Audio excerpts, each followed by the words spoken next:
Welcome everybody to another exciting installment of our Conversations in Environmental Communication here at the Program on the Environment. As always, this seminar series is brought to you by the Program on the Environment at the University of Washington. My name is Sean McDonald and I'm your host for today. We've got a fantastic lineup, which is really going to be highlighting digital and social media communication with some fantastic practitioners in our region. Let me start by saying that the University of Washington acknowledges the Coast Salish peoples of this land, the land which touches the shared waters of all tribes and bands within the Suquamish, Tulalip, and Muckleshoot nations. While we meet today on this virtual platform, zooming in, I would like us to take a moment to acknowledge the importance of the lands which we each call home. We do this to reaffirm our commitment and responsibility in improving relationships between nations and to improving our own understanding of local indigenous peoples and their cultures. We had a great group today of panelists to discuss their work. This is going to be a slightly different seminar than we've had over the last couple of weeks, in that it's going to be really an audience-driven Q&A. We're going to introduce our three panelists. Nikolai Lasbo, Marketing Manager at the Nature Conservancy of Washington, Marisol Morales, the Outreach Manager at Earth Corps, and Allison Morrow, the environmental journalist and video and content producer and host. Thank you each for joining us. Allison, it's great to see you. I made it. It's great Some to things see have you. never changed. No, it's perfect timing. Let me go ahead and just give you a little bit more detail about each one of our guests. So Nikolai Lasbo implements and manages Nature Conservancy digital and social media properties to reach target audiences, deepen supporter engagement, activate followers, and generate awareness and revenue.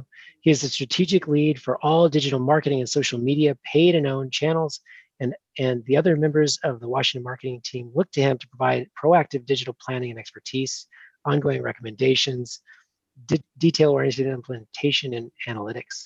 Nikolai is also the strategic communications lead for the Conservancy's North America Fire Team. He is an expert in digital media, steeped in industry trends and best practices, the latest tools, and tracking reporting platforms. In addition to technical expertise, Nikolai is a skilled content developer, digital storyteller, and visual communicator. He works across the Conservancy's media and marketing teams to achieve conservation goals and create a world in which people and nature thrive. Thank you very much, Nikolai, for joining us. Next, we have Marisol Morales. Marisol loves making beautiful digital graphics, engaging with the community on social media, connecting people with opportunities, and developing creative content for the Earth Corps newsletter. Before joining Earth Corps, Marisol worked as a communications development coordinator at Latino Community Fund and Washington nonprofits.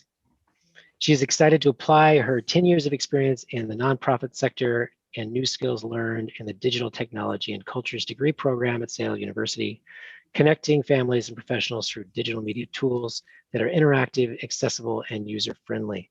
Thank you so much for joining us, Marisol. And last but not least, Allison Morrow is an environmental truth teller. I love that title, environmental truth teller. Sustainable living advocate, defender of the wild, and friend of local farmers. Allison began her journalism career as a producer at Fox News Channel in New York City. She left news to complete a Master's of Divinity at Boston University. I love the story behind that. And specializing in psychology and counseling, she returned to the newsroom as a reporter in Georgia, Tennessee, Florida, and Washington State. Most recently, she was an environmental reporter at King TV, the NBC affiliate here in Seattle. She's won numerous awards, including the prestigious Sigma Delta Chi Award for Excellence in Journalism from the Society of Professional Journalists. She now has an extremely popular YouTube channel, which I'm sure she will tell us all about today, that focuses on media analysis and free speech issues. Thank you all for joining us. I really do appreciate you taking the time to share your perspectives with us. Just as a reminder to folks joining us on the Zoom and on YouTube, Our guests are going to start with some opening remarks before we jump into more of an audience-driven Q&A. That's our format for today. Folks on the Zoom with us, please make sure that your microphones are off and your cameras for now. You can chat your questions to our panelists, or you can raise your digital hand and we'll call on you and you can ask your questions aloud. If you're joining us on YouTube, welcome. You can certainly add your questions to the chat in YouTube and I will ask those of our panelists as well. And if you are thinking about joining us on YouTube in the future, please subscribe to our channel, click on the little bell icon and you'll get notifications the next time we go live in the future. All right, well, let's go ahead and turn it over to our panelists today to introduce themselves. Why don't we start with Nikolai? We'll just go in alphabetical order. Hey all, thanks. Thanks, Sean, for the invite today. I'd like to acknowledge also that I sit on the ancestral lands of the Skagit peoples and the Stillaguamish and other Coast Salish tribes, calling in from Skagit Valley. And yeah, Sean asked us to kind of think about our journeys and what brought us to where we are now. And I was kind of thinking back. I'm also a UW alum, go Huskies, and was thinking back to kind of like the moment when this might have all started. And I was thinking back to like 2007 in my dorm room in Haggett, watching Planet Earth, David Attenborough series. And just kind of a moment went off for me that I want to be working to protect the environment. I want to be working to solve some of the biggest issues, namely climate change. How I got here was kind of like a long and windy road that took me to the Seattle Times after graduation. I studied journalism at UW. Went to the Seattle Times as a news producer working on the website, went to Microsoft and worked on applications for Windows, news application, finance applications, went back to the Seattle Times, and then came to the Nature Conservancy in 2016. So it was a winding road where I always tried to keep my eye on wanting to somehow reach working in environmental communications and protecting and stewarding our lands. Yeah, that's what got me here. I think I'll leave it at that for my introduction. I think we'll get into the meat later. All right, thank you so much, Nikolai, for joining us. And I encourage all of our folks on Zoom, you can use your reactions button if you want to give some applause and welcome our guests. Thank you for that. Marisol.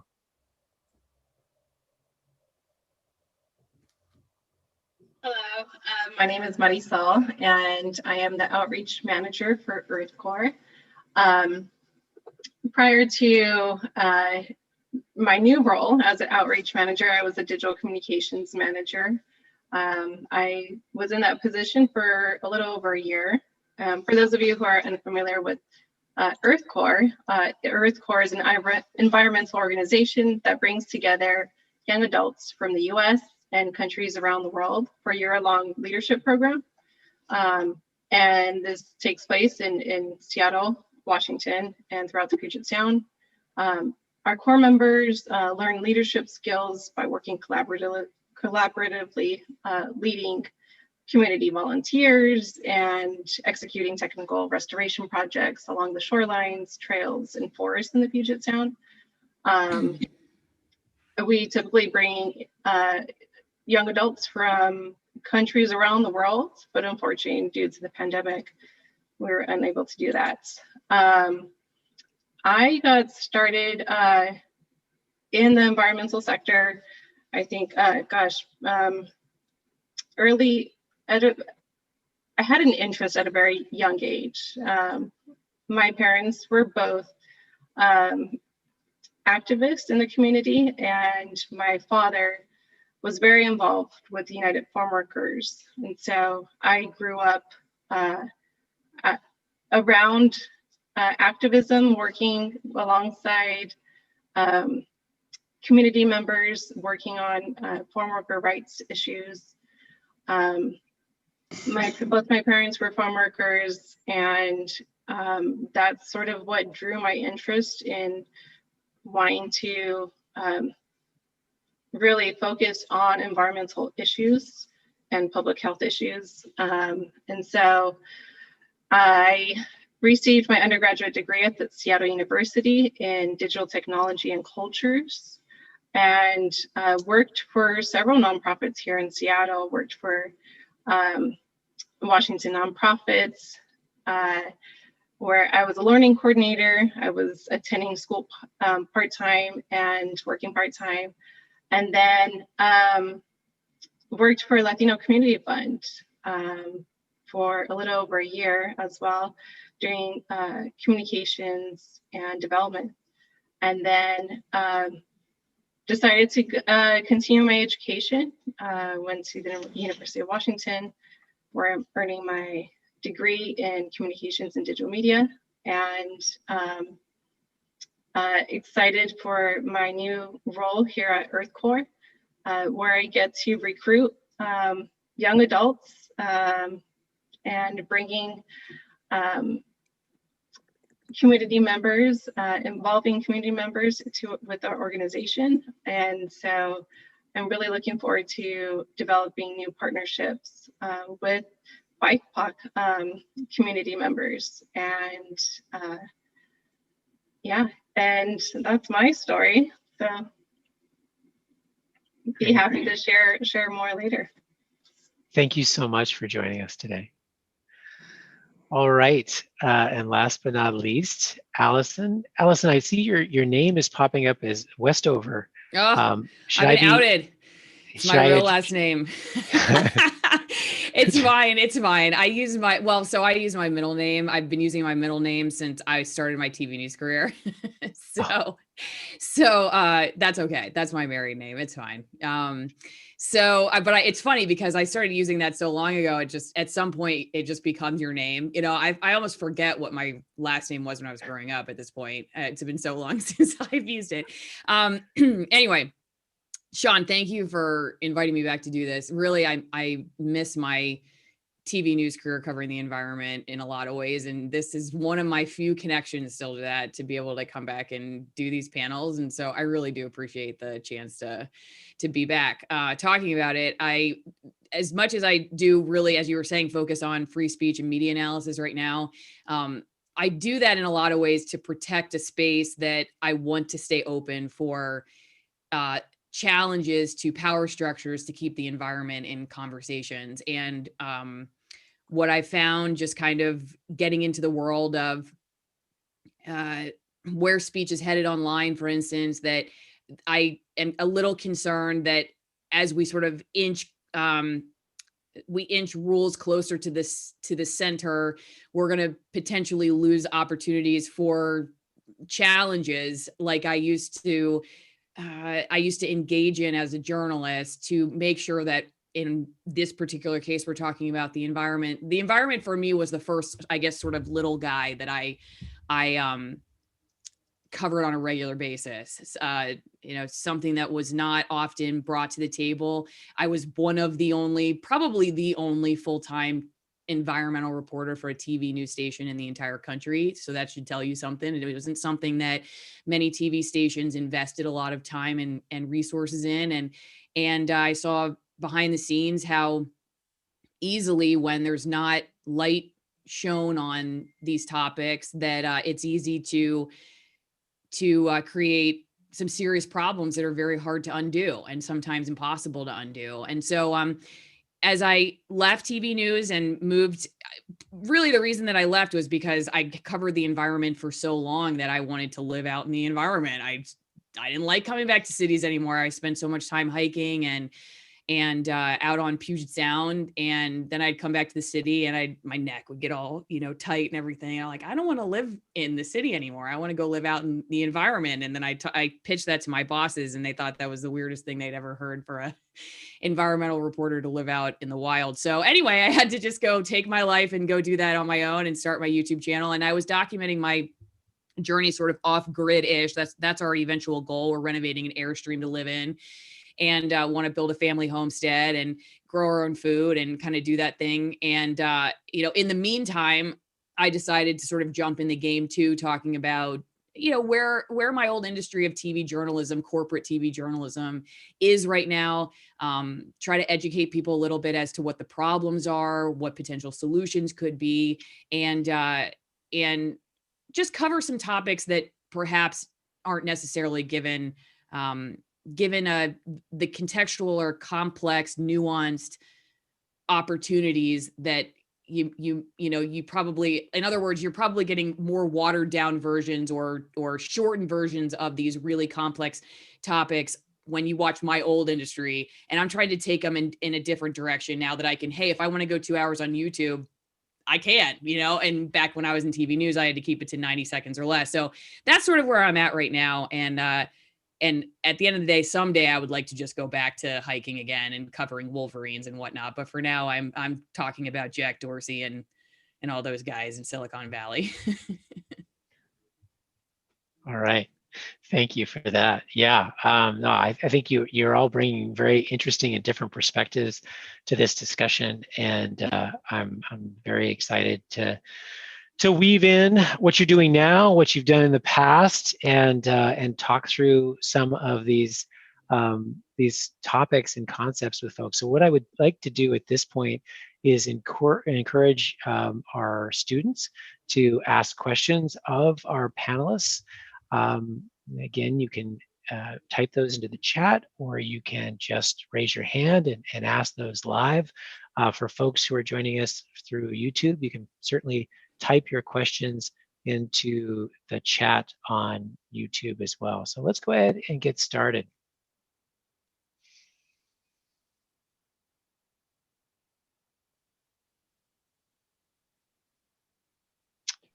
I guess the first question that I have, I might as well start. Oh, it's actually, it looks like Josh has a question. Josh, do you want to go ahead and ask your question? Yeah, thank you, Sean. I appreciate that. Yeah, my question's intended for Marisol. And am I pronouncing your name correctly? It's Marisol. Marisol, okay, thank you.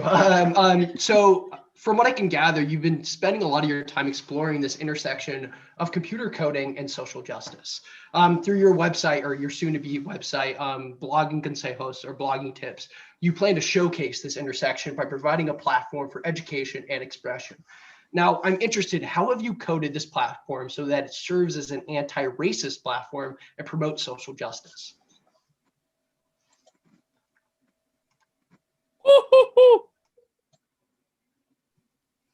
That's a great question. Thank you. Yeah, at EarthCore, part of my role is creating a communications toolkit.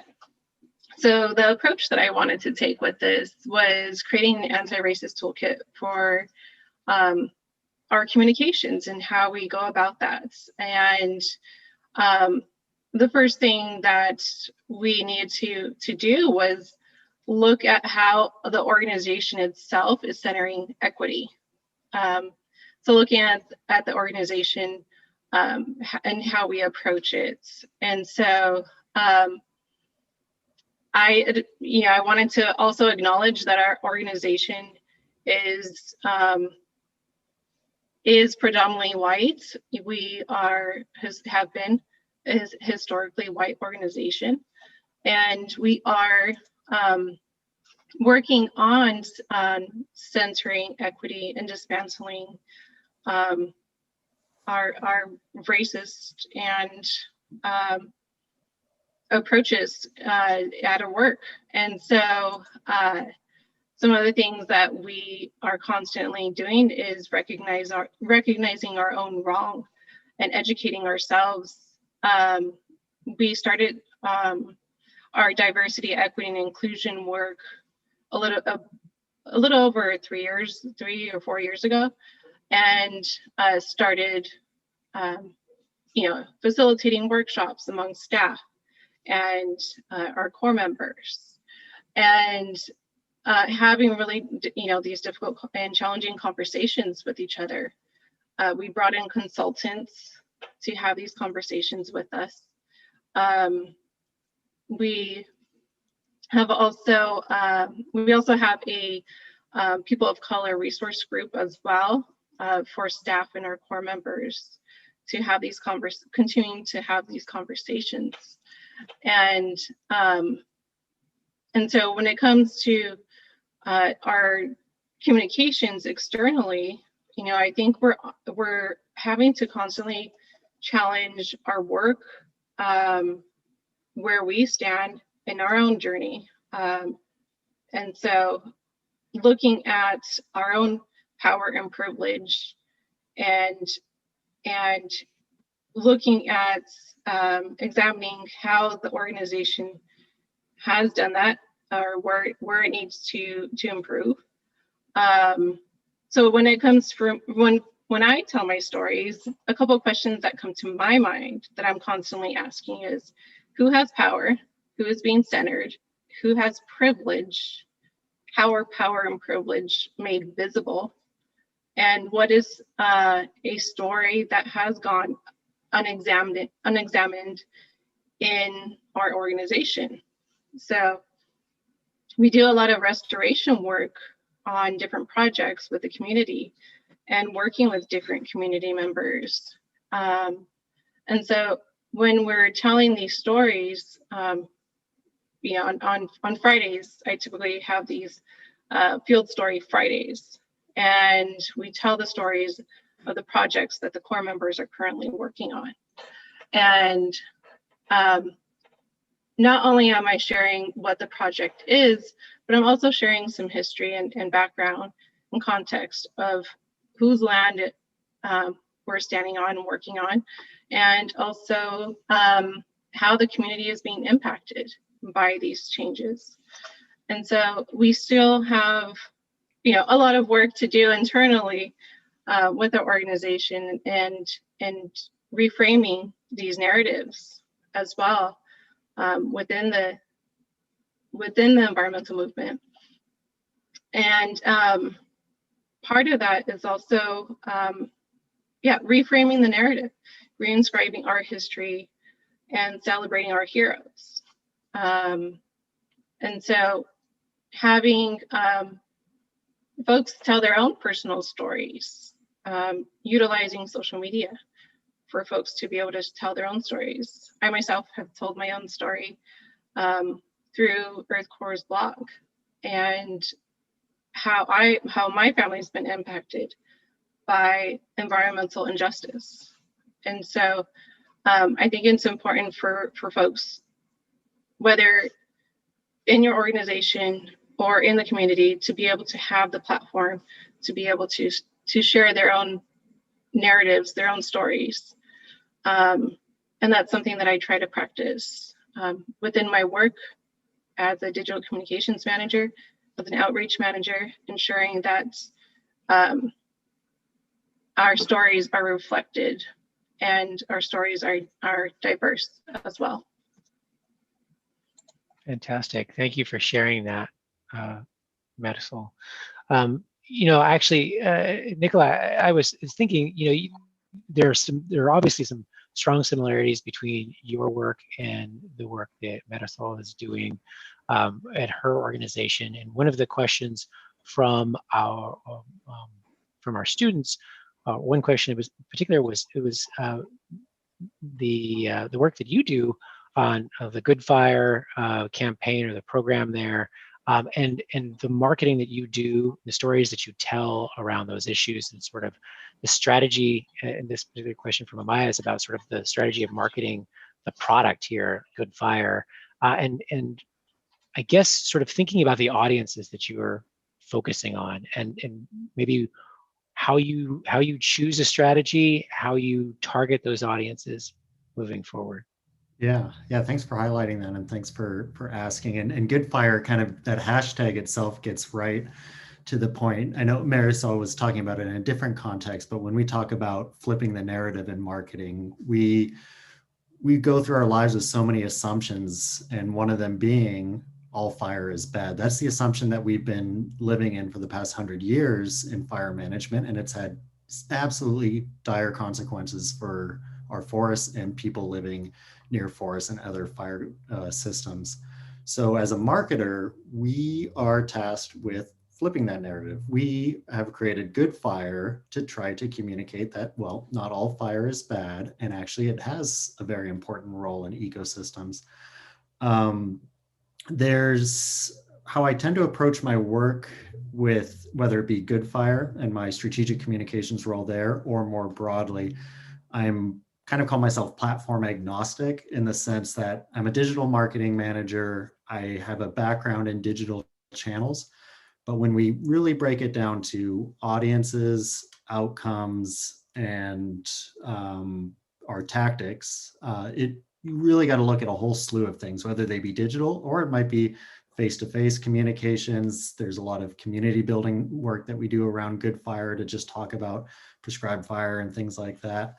So it's really, when I'm kind of creating a strategic communications campaign, it's not like I'm only thinking about digital communications, whereas it's a much bigger part of telling our story about Good Fire. I don't know if that answers the question, because I do want to dive into this a bit more about like our tactics and strategies, but I don't want to go too far down the rabbit's hole. Well, maybe we can come back to it in a second, because I think we could definitely go down that rabbit hole. There's some really interesting things there. A couple questions for you, Allison, maybe before we get back into sort of the rabbit hole. One of the questions that that students, there's several students that had this question about moving to YouTube, and specifically moving to YouTube from, as you say, corporate journalism around the environment, and what you see as sort of the benefits and limitations of that move. I mean, you are an independent journalist, and I'm sure there are some benefits to that, but there are probably also some pretty significant challenges as well. Oh, you're muted. Sorry. Okay. Yeah. I just make sure you guys didn't hear my husband was going to get our crying child. That was why I left for a second. Well, it's basically just, if you would think about the challenges of being an entrepreneur in any way, and obviously your paychecks aren't as regular, and you're doing everything. You're not just doing the news, right? You're handling marketing and the business admin side of it, and that's also interesting too, right? Because before, I never talked to the sales department, and everybody always thinks that there are these really sinister, which there can be, don't get me wrong, there can be sinister aspects to TV news, but at my level, what was more challenging to getting stories right and doing a good job was like the time constraints, the resources. Like, I had to shoot and edit all my own video. I had a couple hours a day to get it all together. It had to be 90 seconds or less. That stuff was more problematic on a regular basis than, say, the red phone from sales. Hey, today we're going to push this agenda. Like that wasn't something that regularly happened. But when you do YouTube, you are going direct with your audience, right? So you have to be really careful, if you're somebody like me anyway, who does want to carry the same level of ethics and integrity over, to make sure that you're not doing it for the paycheck, even though you really don't know if it's going to come in. And you could, one of the problems with where we're at with not just corporate news, but where people have gone in social media echo chambers, is that when you're somebody who isn't just kind of pandering to one political viewpoint or cultural worldview, and you say something that challenges the preconceived notions of one particular, ideology, I guess, which I found people to be far more complex, I think, than often the regular debates around topics allow for. And that's just my own experience, having interviewed literally thousands of people in my career. But you'll say something and some people will just say, what? That's, we're not used to hearing that, because people over the years have slowly been, it's just become normalized that when you consume a certain kind of media, you're going to get certain talking points. And so then if you're someone who's just like, but actually this, right, which is challenges this other world that you may have been living in, then I've noticed on YouTube, for instance, you have a couple different reactions. One will be, I appreciate that you're not just somebody who's just telling us what we want to hear. But then I'll see other people that are like, yeah, I'm unsubscribing. This is terrible. How could you, I've gotten so many different comments that you're both a Trumper, a Bernie Sanders supporter, a woke leftist, a conservative. I've been called everything under the sun. And so you also are taking that direct fire, especially whereas that used to go to the assignment desk. So if I would, I was just calling it like I see it, it would go to the assignment desk. And then if it was something constructive, maybe they would funnel it to me. But if it was just some person calling and saying, I hate Allison for these crazy reasons, they would usually just not tell me about it. But now it comes right to me. So there are all these different aspects of doing YouTube and versus corporate media. And the benefits are that I can literally wake up and just go live if I want to. I don't have to do my hair. I don't have to do my makeup if I don't want to. I can talk about whatever I want. I can talk for 2 hours. I can invite anybody I want on. I can invite somebody who's, of one political standing today and of the total opposite tomorrow. I don't have a boss that's like, that person's ideas are scary, or we don't even want to talk to them. There's no ideological purity standards in what I do. I mean, literally, if there's somebody trending and I tend to be somebody who, I'm not sure this is the best thing for me, for my health, but if it's like a conversation that everybody else is really scared to have, that's exactly the one that I want to talk about. And so it's both kind of freeing in that you can talk about really whatever you want that you're brave enough to talk about, and you can go about as long as you want on that topic.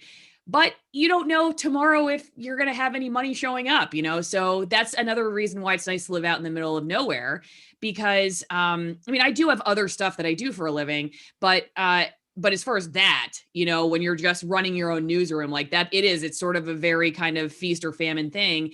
And it's nice to live in a place where it's cheaper because it gives you some more freedom. So that was also kind of a strategic move on my part, was to set myself up in a position where I would have more editorial independence, because all of us have to eat, and so all of us, no matter what field we're in, have to think about the consequences of, how far are we willing to take this sort of, this idea of progress or whatever, in whatever field we're in, and reform or whatever it is we're talking about. How far are we willing to take it? Because it could cost you your job. It could cost you your paycheck. It could cost you your social circles. And it really can in today's world with social media. And so I that was not lost on me when I made the decision to leave corporate news, which then freed me up to move to the middle of nowhere, which then freed me up to be more independent with what I talk about, and set me up so that, hey, you know what, if we make half of what we were bringing in as a family last year, that's okay, because we cut our costs in half. And it's also been kind of nice with the pandemic too, to be able to walk outside, and there's nobody here anyway. So socially distancing is what we do every day out here. So I hope that answers the question. All right. Thank you for that. Well, we've got a lot of questions here, and I know we're not going to be able to get through all of them, but one question that I think is that I can ask of all of you, despite the fact that you're all communicating to different audiences in different ways, is it sort of the topic of the sort of the lexicon that we use and sort of the rhetoric around environmental issues. And we've talked a lot about catastrophizing problems in class, and whether or not in a digital space that you're all working in, whether or not catastrophizing problems using very negative language to talk around some of these topics, whether or not you find that to be a useful approach, or if it's detrimental to connecting with your audiences. And I'm very curious if any of you have thoughts on that related to sort of thinking about environmental issues in particular. Yeah, I'll dive in, and using the example too that since I work in fire communications, this is a great example of something we grapple with. And I'm working on a study right now for looking at last year's fire season and what were effective communications before, during, and after our fire season. Because fire, on the face of it, is really scary. It's especially for people living right in its back door, but for us as well, living in smoke filled cities, as if you're in Seattle or elsewhere during the summer, it's scary, and it's a very tangible example of climate impacts. But are people going to be receptive to it when you're painting it as catastrophe, that our world is on fire and we don't want to sugarcoat it, but are they going to be receptive to that? I wish we had sociologists on our staff, because they could really help us like think through like how can we actively like or psychiatrists on our staff. I need a psychiatrist when I'm thinking about this as well too. But anyways, we're working on this right now to figure out exactly how to nuance this for fire, but I think it really applies for climate as well as any other of our environmental big problems that we face. For how do we educate, and especially that comes before crisis as well. I think people can be prepared and have the knowledge to understand what's happening during crisis. But during crisis and during fire, our role isn't really to push for change during that event.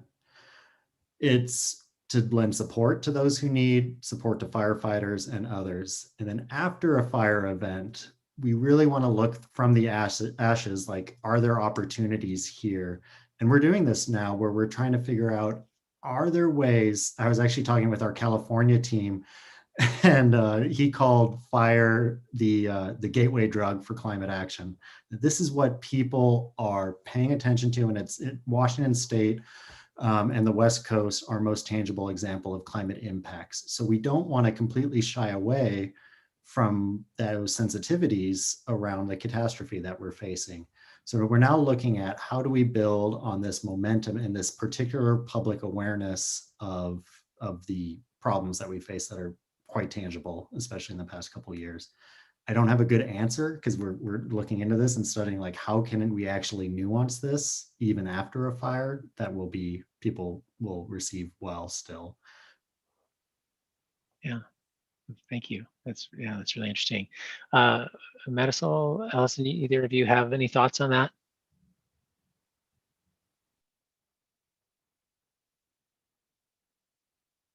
Oh, you're muted, Allison. I don't know if you're. Well, maybe actually. Okay, I got it. Oh, sorry, I was looking for the.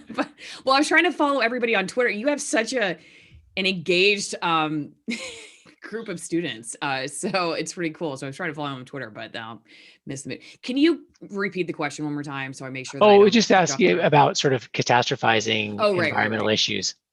Right.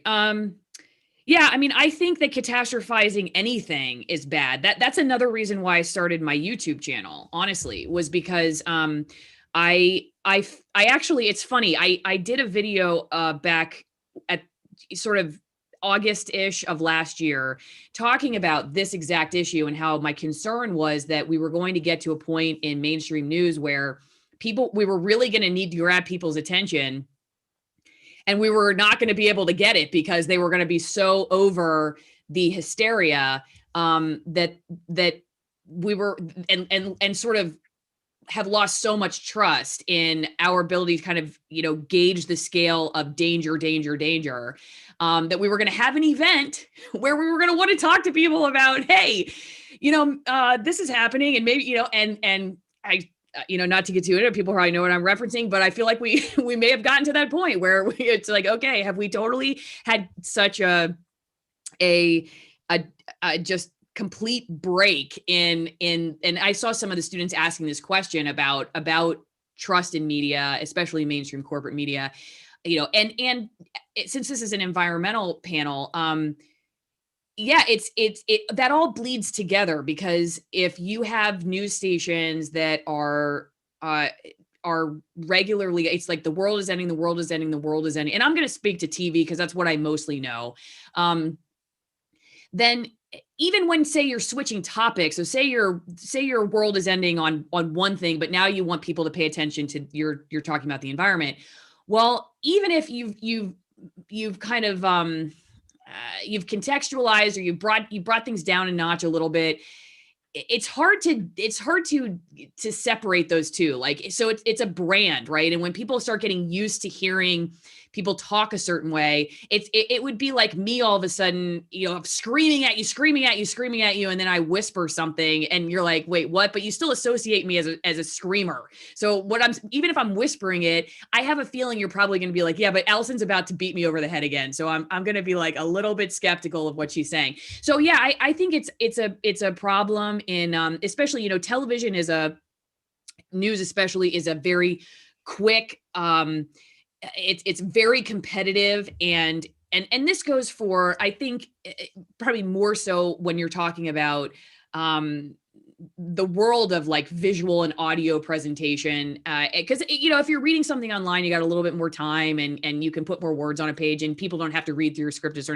but TV is constantly trying to keep people's attention, so they don't really think it serves them well to do stories where you go for a long time and you tell people, yeah, but it could be this, or it could be that, or scientists are debating this and they're not. It's much better to tell people if you're trying to keep attention, that they need to keep coming back because you have the answers. And if they don't keep coming back for the answers, then there's this high risk game that we're playing. That is unfortunately a very good business model for the short term, but in the long term, I think it not only has hurt public trust, but it's hurt the issues themselves, because it, like you were saying, John, it does set you up for when you really do want to grab people's attention, it just all starts to sound the same, and then it's unfortunate, and you I guess kind of have to give journalists the freedom to be able to tell you, the manager, like, hey, this is a 5, this is a 7, or whatever. And you have to have journalists who have a good finger on the pulse of what's going on. And that's just harder and harder to do when the older journalists are kind of opting out because and even this isn't just a TV thing. This is local papers are shutting down staff. This is before COVID. We were already seeing a lot of this started in 2008. Actually, that's when I started shooting and editing my own video. So it's both sort of the business model, which is problematic, but it's also the resources and lack of, the fewer voices you get, and the no offense to younger people, but somebody asked about Linda Mapes, and, she's been in the business for a long time. She's got a wealth of information that nobody, who just graduated college can even come close to. And she's at the Seattle Times. And yes, I've talked to her many times. We've never worked on anything together, but I really look up to her, and think about somebody like her barely exists in television news anymore. And so it's much harder for the younger people to even know, is this a 10?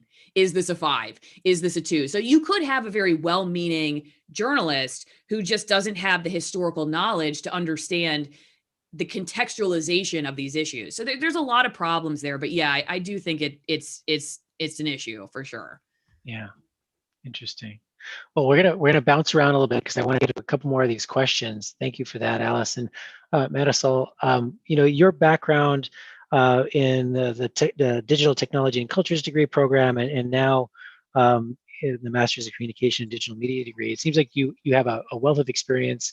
A student is asking this question here: a wealth of experience in different technologies and different platforms.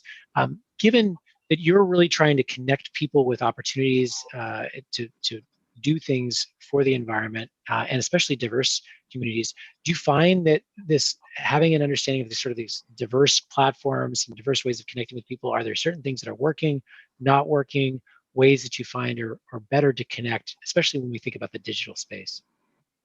Yeah, great question. Yeah, actually, a lot of the work that's in effectively communicating with diverse folks actually came from my work with doing community organizing with Latino Community Fund. And what really helped me is we had a lot of opportunities to actually meet one-on-one with folks. We hosted a lot of meetings with community groups in which we got to ask what's the best way to communicate and share information. And for many folks, it was Facebook. We have a lot of especially within the Latino community, we often rely and utilize Facebook. Amongst younger generations, it's Instagram. And so I think it's important to know the different uses of platforms and how different communities are engaging on each of these platforms. With LinkedIn, unfortunately, only 13% of Latinos are actually using LinkedIn. And so you have to know your audience, know where, what platforms they're using, and share content and information that's relevant, that's culturally relevant as well, and sharing their own personal stories. I typically use I use all social media platforms, but depending on the organization I'm working with, I have rely heavily on some over others. For Earth Core, it's more utilizing LinkedIn and Facebook and Instagram to communicate with folks. You know, I use a variety of different tools, you know, creating videos, short videos, short stories, using blogs. What else? Yeah, I think those are the main tools that I've used. One thing that we're trying to implement this year is actually purchasing a camera to give to our AmeriCorps members to be able to show what it's like in the day of the life of an AmeriCorps member. And so that's something new that we're gonna try this year, in addition to our Field Story Fridays and our Corps Member Mondays, is to allow folks to share their own personal story, what it's like doing restoration work, what it's like to work in a team, what it's like to work on environmental issues. And so, yeah, I think we have to be innovative. You have to be understand what tools are available to you, and you know, you don't necessarily have to use all of them. Use what works for you and your audience and your community. All right, thank you for that, Marisol. Nikolai, sort of bouncing off of that, talking about different platforms and connecting with audiences. I mean,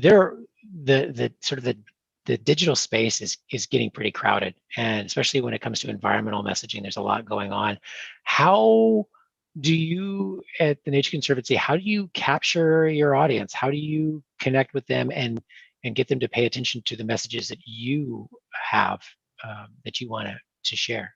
Yeah, it's becoming increasingly difficult. And yeah, so I've worked in social media for 10 years now. And at the beginning in 2010, it was kind of like so much potential that we saw. And it was just like, it was easy in a way because we could reach people directly.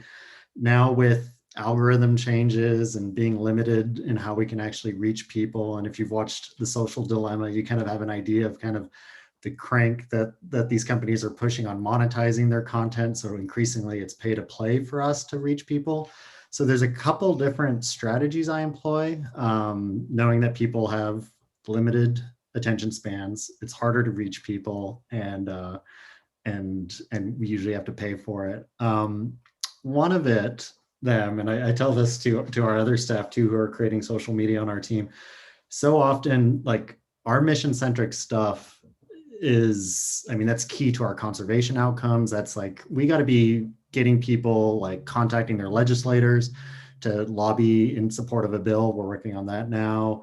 We got to like, there's all these different tactics that we need to use social media for, but that's not what people, that doesn't excite them. It's kind of like, those are the vegetables they're trying to serve them, and they're coming for the candy maybe. So my kind of trick for it is to kind of like mix in some candy with the vegetables from time to time.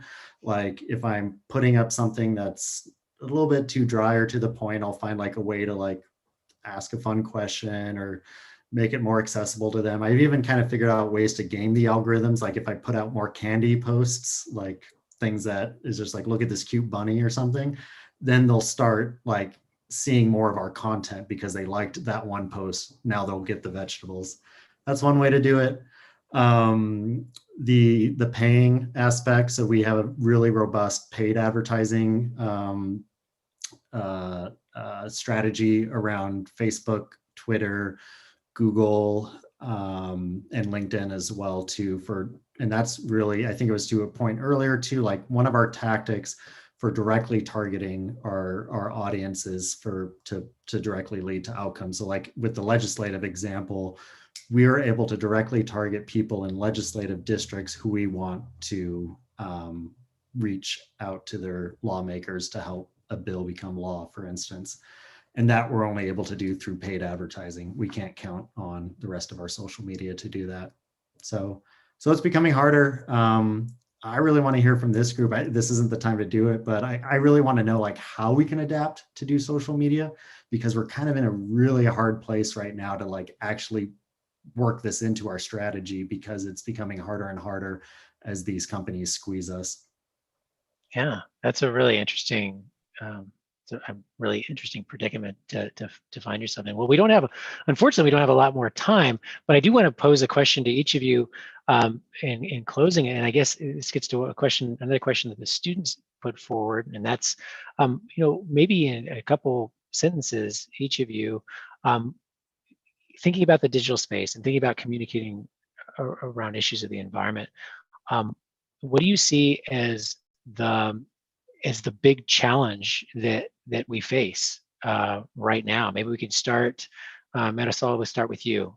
What is the big challenge that we face moving forward in using digital platforms to communicate about the environment? Yeah, I think, a couple of different challenges that we face. I think it's really important when talking about the environment to really center stories on people.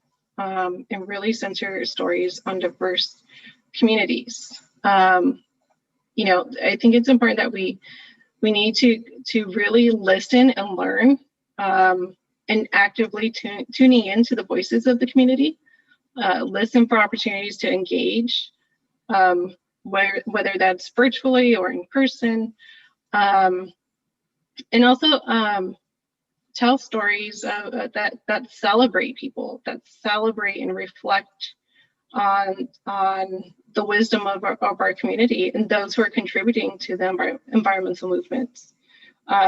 Also acknowledge past histories and injustices in our stories.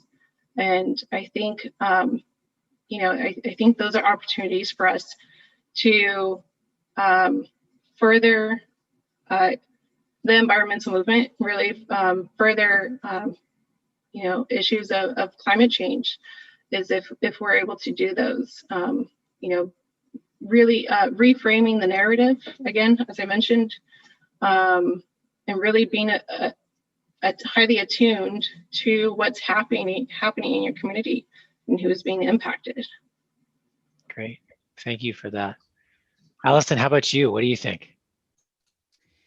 Well, we sort of already touched on it, but I go to sort of the discussion of the platforms themselves. And that's kind of why, as I was talking earlier about switching my channel to following that conversation of the control and the power that a couple corporations have on our communication right now, is where I'm just fascinated by that, because it is sort of the town square at this point. And there have been really politicians now, it's kind of become a bipartisan issue, sort of looking into where do we go, and should there be new regulations, talking about Section 230. That's something I never even knew about when I was an environmental journalist at King 5. And now I know what Section 230 is. I have constitutional attorneys come on my channel on a regular basis. And so that to me is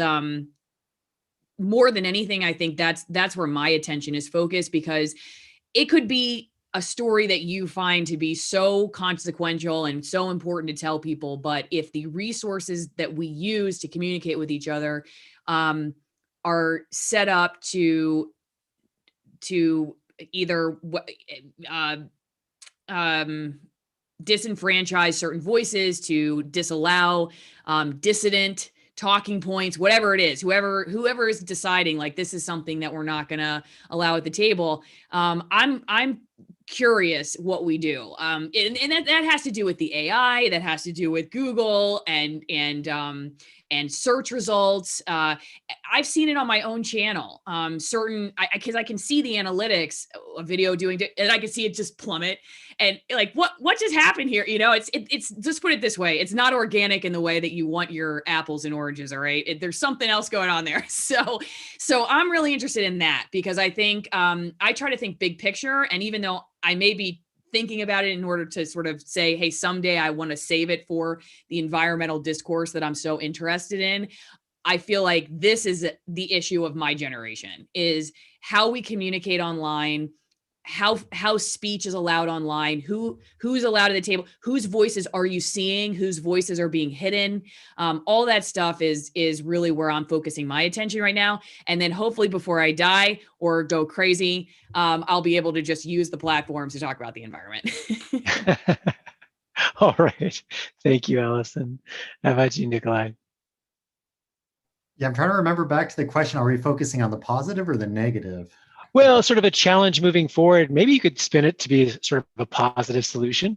Yeah, I mean, the greatest challenge is the polarization that occurs on social media. I mean, if we are increasingly, and this is how the algorithms work, that if we're increasingly put into our little bubbles and we're only hearing from like-minded people, we're not going to move the needle on issues like climate change or other things in a meaningful way that'll get meaningful numbers. On the other hand, we do have broad support for climate action in this country. And my highlight of my career so far at the Nature Conservancy was participating in the 2019 climate strike, when we could actually be together at that point.